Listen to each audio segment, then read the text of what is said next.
Are you hoarding cash?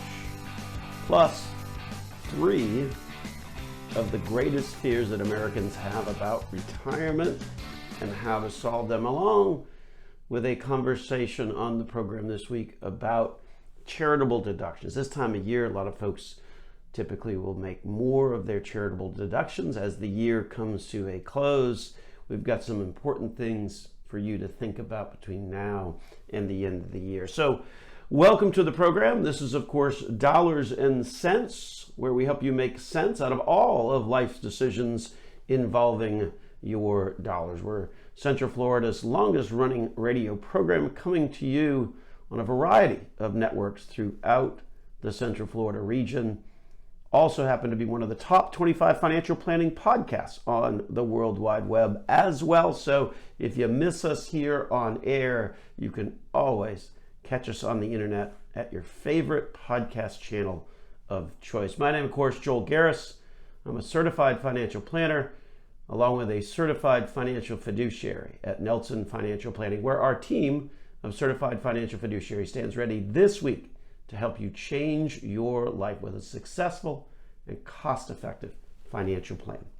Before we get to those topics, let's talk about the week that was. A bit of an odd week, or at least in my mind, it was sort of an odd week. You had some tougher economic data, but yet you had a resilient market, sort of underscoring the difficulty of predicting the future and what's going to happen. If this happens, then this must happen. Yeah, you kind of throw that out the window. And I think this past week was one of those weeks that sort of underscored why you throw that out the window. On the economic front, some of the data was not particularly warm and fuzzy, particularly if you're talking about inflation, right? Inflation, 6.8%. I mean, that number is just going up and up right now. To put it into perspective, an inflation reading of 6.8% was in fact the highest in 39 years. Got to go all the way back to 1982 to see an inflation reading that high. Now, if you recall 1982, that was a particularly tougher time. Interest rates were also up quite a bit. You could maybe get a mortgage, but that mortgage would most likely be at double-digit rates. The last time we saw inflation like that, that was the environment, 1982. I don't think it's transitory anymore. This commentary about transitory is just not really playing out. It, in fact, was the 6th straight month where inflation reading was above 5%. Even if you strip away food and energy, because they're like, oh, food and energy, that's more volatile, and these gas is up, and that's driving a lot of the inflation. Yeah, no. If you strip it away, you come up to the core price index, and the core price index was up 4.9%. That's the highest since 1991. So don't let anybody tell you that it's food and energy that is driving this exclusively. If you strip those out, you still got the highest reading in 30 years. So I'm not sure if that's much of an improvement. 80% of companies out there today, in a survey that was conducted last week, reported that increased labor costs are a big driver of what they are seeing. Obviously, the labor market, very tight. That was the other sort of economic data coming out last week.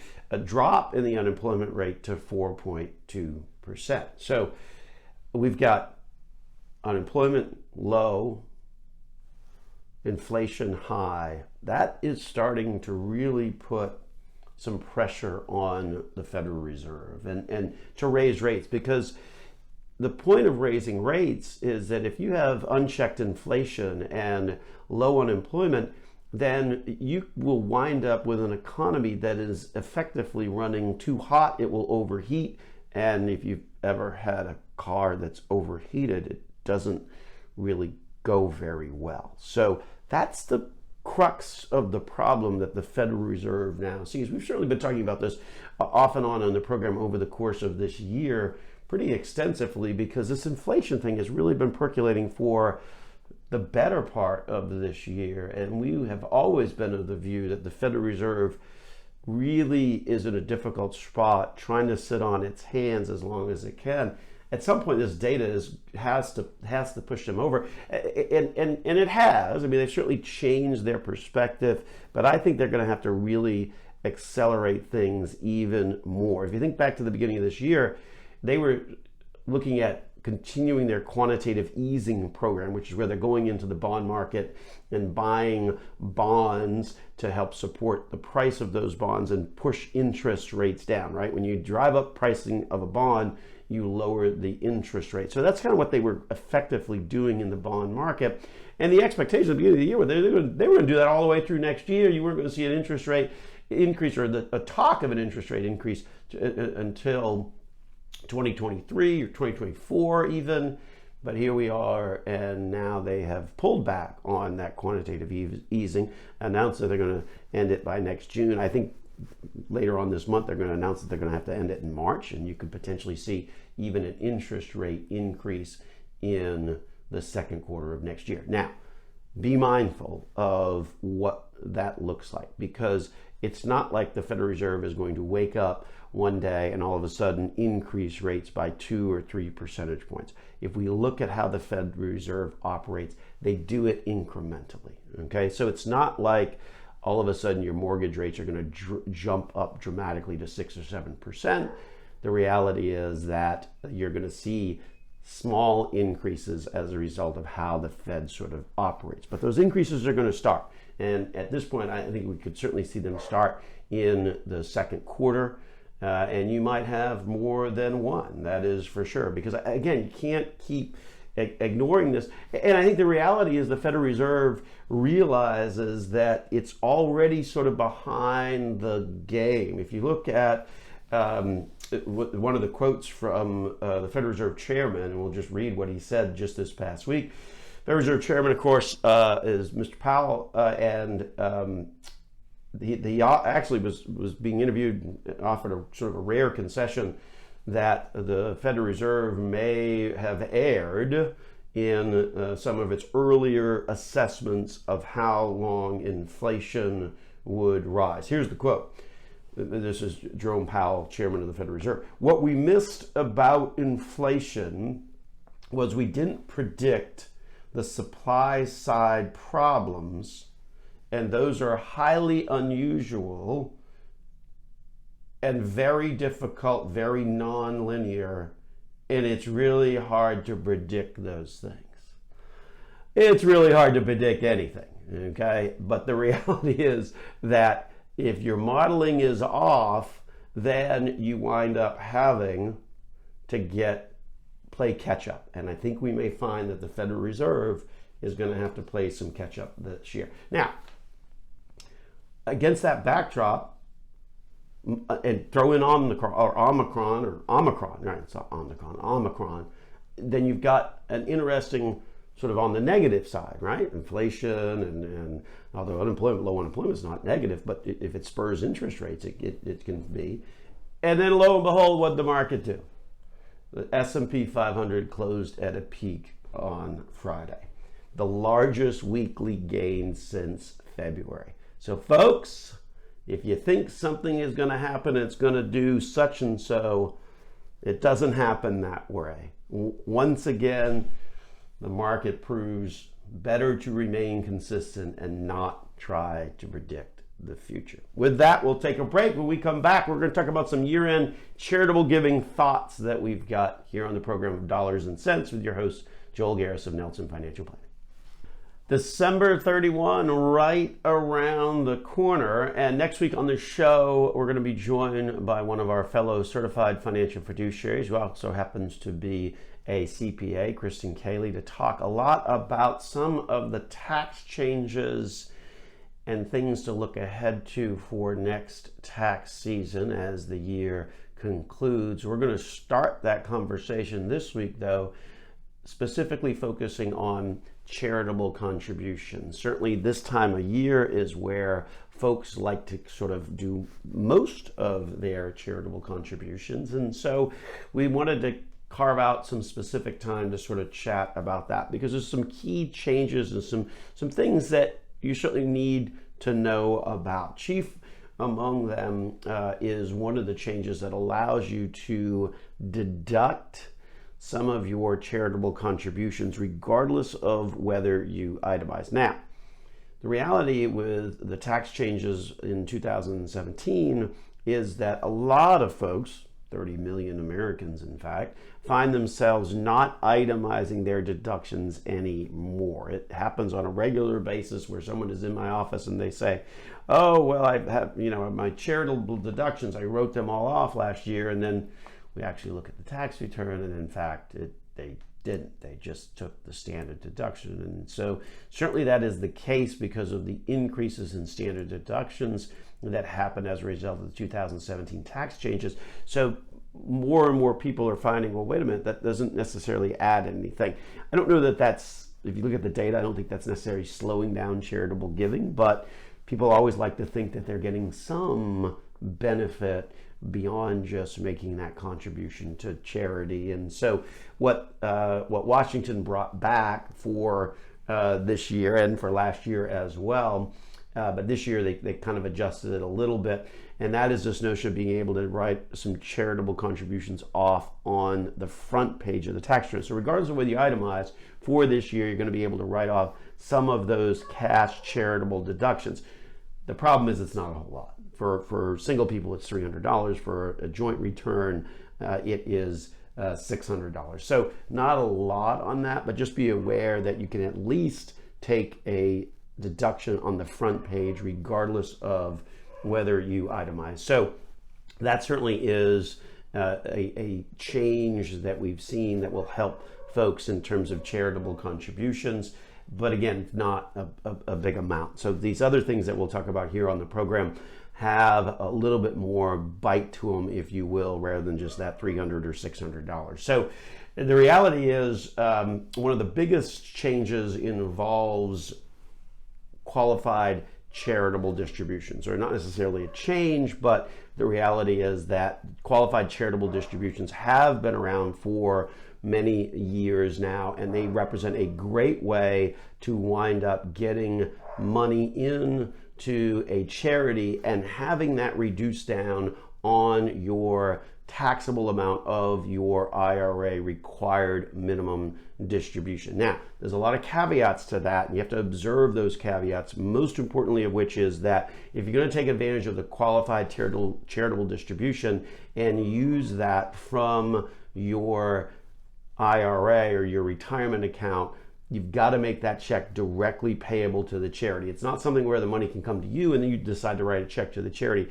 It's got to go direct in order to qualify for that. So that's probably the biggest nuance of that qualified charitable distribution. So certainly that is an opportunity, if you're taking your required minimum distribution, to reduce down the taxable amount of that income. And again, that's front page. Now, obviously you don't get to take the charitable deduction off if you do itemize, because it will already have been, the tax benefit of that will already have been offset as a result of reducing down the amount of taxable income out of your IRA. But that is certainly a great approach to be able to make a donation to charity and have that be dollar for dollar against your income. Similarly, some of the limitations that you would typically see if you do wind up itemizing and are able to use your charitable contributions as itemized deductions, one of the changes that applied for this year is that you now have the ability to deduct up to 100% of income. Now, obviously, that's got some pretty limited implications for folks because most people aren't donating 100% of their income. But the reality is you could see that happen if you were retired, your income was lower, and you made sort of a one-time or a larger type of donation. That also gets us into the concept of trying to really look at bunching donations in a particular year, right? Put more in one year, and ultimately you may find that you're able to itemize and get a bigger deduction as a result of that. So that's one of the key sort of concepts, is being able to put a little bit more into a particular year, bunch those donations together in a single year, and then that way that would increase the amount that you would then have to write off as itemized deductions on your tax return. So certainly the concept of sort of bunching those together is a valuable one, particularly to sort of use at this time of year. And then, a couple of other things to really kind of be thinking about if you're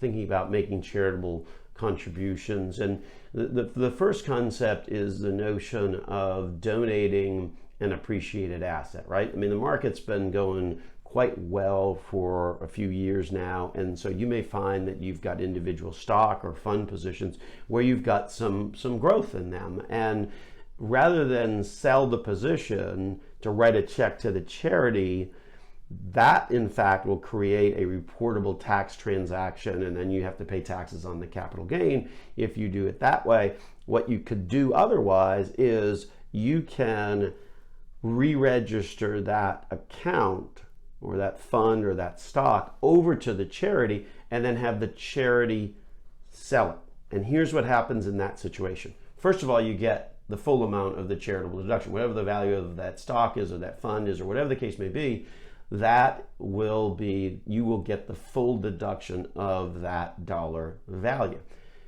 When the charity sells it, remember, charity doesn't pay any taxes, so that capital gain means nothing to them. So they sell it, the capital gain is sort of on their return, but their return is zero because they're a charity, they don't pay taxes.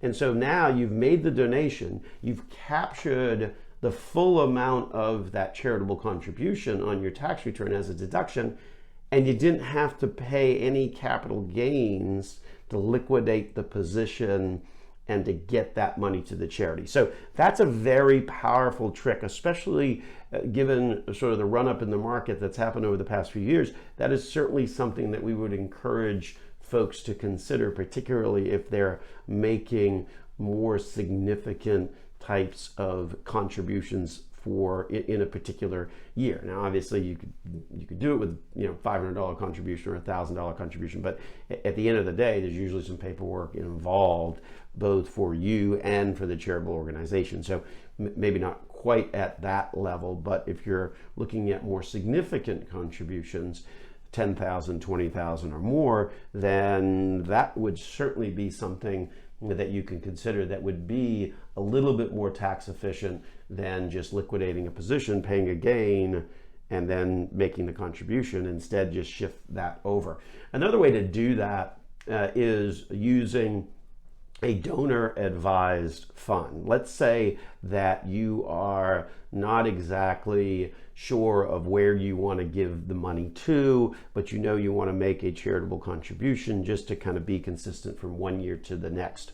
And donor advised funds have really had tremendous growth over the course of the past several years. And they are kind of interesting in terms of how they work. We certainly use those as an option for our clients at the office. And they're relatively easy to use. And here's kind of how a donor advised fund works. You're able to donate cash, or you're able to donate appreciated securities into the fund. And then from there, that money can just sit and it doesn't have to be paid out to a charity. So there's a lot of nuances on donor advised funds. We haven't necessarily talked a lot about them on the program. So what I'm going to do is we're going to take a break. When we come back from the break, we're going to talk a little bit more about donor advised funds and how they work and why you might want to consider one of those if you have not made all of your charitable giving for this year. Coming up next here on Dollars and Cents with Joel Garris of Nelson Financial Planning. So talking a little bit in this segment of the program, a little bit of a follow-up from the conversation or the what we were talking about at the end of the last segment is this notion of donor advised funds. And it's certainly something we've talked about on the program before, but not to any great length. And so we wanted to kind of chat with you a little bit about that, because particularly in light of sort of year-end funding, charitable funding, some of the things that we were talking about last segment, donor advised funds do have some interesting features of them that really explains why there's been such tremendous growth of donor advised funds. So welcome back to the program. This is, of course, Dollars and Cents. We're Central Florida's longest running radio program, coming to you on a variety of radio networks throughout the Central Florida region. Also, we happen to be one of the top 25 financial planning podcasts on the World Wide Web. So make sure you subscribe to our program on your favorite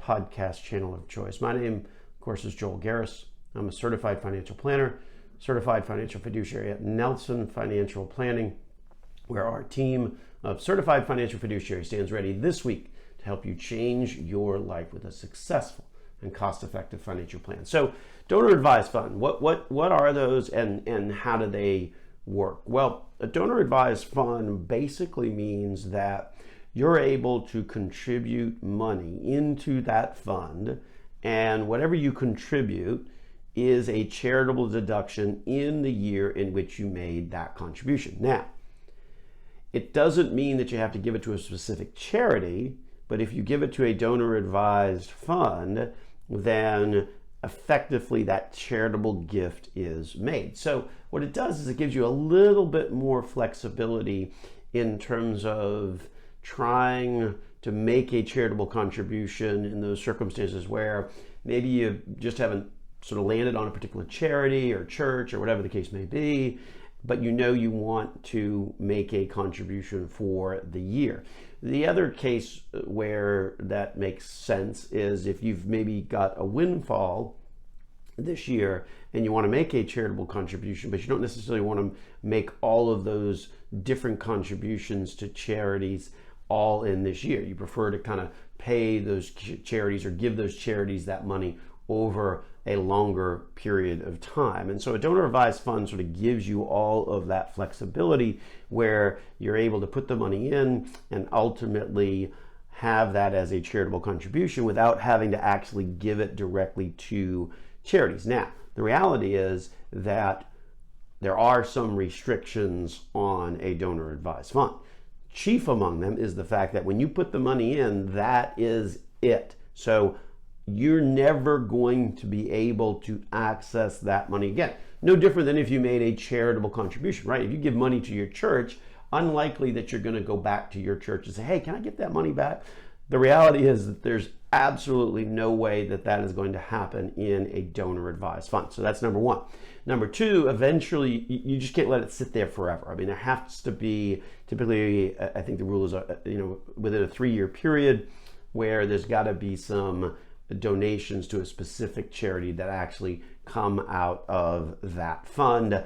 And that way it winds up sort of respecting the nature of the fact that, yes, in fact, this fund was set up to make charitable contributions. It's hard to argue that you have a charitable intent if you're just putting money in and not actually dispersing it out to an actual charity. So those are some of the sort of the logistics or the rules behind a donor advised fund. And what's also interesting about it is that you can actually invest the money inside of it. So what you're allowed to do is, again, thinking of where maybe you don't have a specific charity or you want to start making charitable contributions, but you'd like them to ultimately accumulate over time and have a more significant impact on that charity by sort of accumulating them over a period of years. The reality is that you can invest the money in a donor advised fund, and then however that investment performs, that then winds up potentially having the amount of that charitable contribution increase, so that when you then ultimately give it to the charity, then it's a larger sum of money. Now, just because it goes up in value, though, doesn't mean you get that higher amount of charitable contribution. It doesn't work that way. Your charitable contribution is limited to the amount that you contributed, but it is also a way, if there's some time before you actually make the charitable gift, that you could actually make a larger charitable gift, or the charity would receive a larger charitable gift with that a growth that would come from actually investing that money internally in the fund. So certainly that is a great technique to use if maybe you don't have that charity already picked out, Maybe you want to kind of accumulate those gifts over time, but you want that tax deduction in the current year. So certainly some interesting aspects of a donor advised fund. There's a lot more details to those. Obviously, we don't have time to talk about it at length on an hour long, well, it's not even an hour long, it's like 42-minute long radio program podcast, but just be aware that those are out there. And if that is something that sounds like it could be appealing, make sure you take an opportunity to talk to whoever it is that you are seeking advice from, and to talk about that. That also is something that obviously at the office we would be happy to talk to folks about as well. So anyway, some sort of important things to be keeping in mind as we think about year-end charitable giving, charitable donations, and sort of what are some of the more unique ways in which to do that, that you could potentially get a benefit from it, or in the case of a donor advised fund, maybe the charity even eventually gets more of a benefit as a result of that growth. That growth, of course, inside those donor advised funds, tax-free, no tax implications on it. Again, because once you make the donation, then it is out of your hands completely. You get to control how the money gets spent, but it is effectively not able to be used for yourself. So be aware of those aspects of those donor advised funds. So just some thoughts on that. Speaking of cash, one of the questions that we asked at the beginning of the program was, are you, and I guess this is in the spirit of the season, after all, the spirit of the season, we're wearing a Christmas tie on the program today. So if you want to see which tie we got on for the holidays, it's got a bunch of reindeer, just check out our YouTube channel where you'll see all of this stuff in video form. But the reality is that we asked the question earlier in the program, are you hoarding cash? And the reality is many Americans are. If you look at Americans, particularly over the course of the past couple of years, it's estimated by the Federal Reserve that households have put away an extra 1.6 trillion, not billion, trillion, an extra 1.6 trillion in excess savings. In other words, resources that they otherwise wouldn't have been able to save before COVID, according to the Federal Reserve Bank of New York. Now, obviously, there's some things that have been unique over the past 18 months that have led to those higher amounts.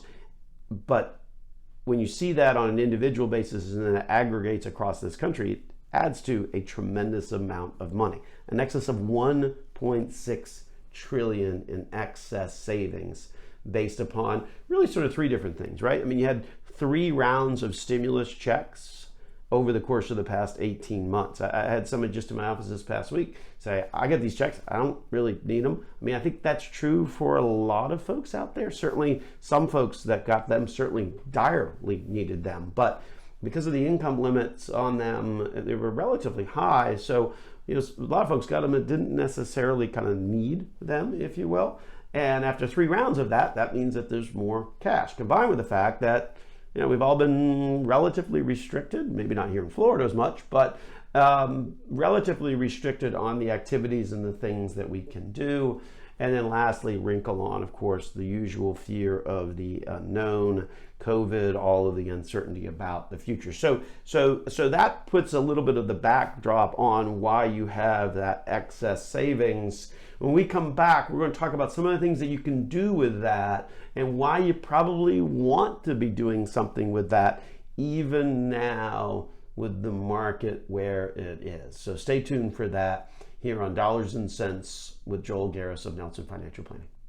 Talking about the excess cash that Americans have on their books, and it's really a pretty high number. According to the Federal Reserve Bank of New York, it's an excess of 1.6 trillion. And we're not talking about just cash normally that folks have and should have, frankly, as part of their overall financial picture. We're talking about excess, which is certainly a high number that has obviously happened as a result of 3 rounds of stimulus checks from the government, COVID lockdown restrictions that have people obviously spending less money. Certainly travel has been crimped, particularly on the international side of things, cruising, all of that.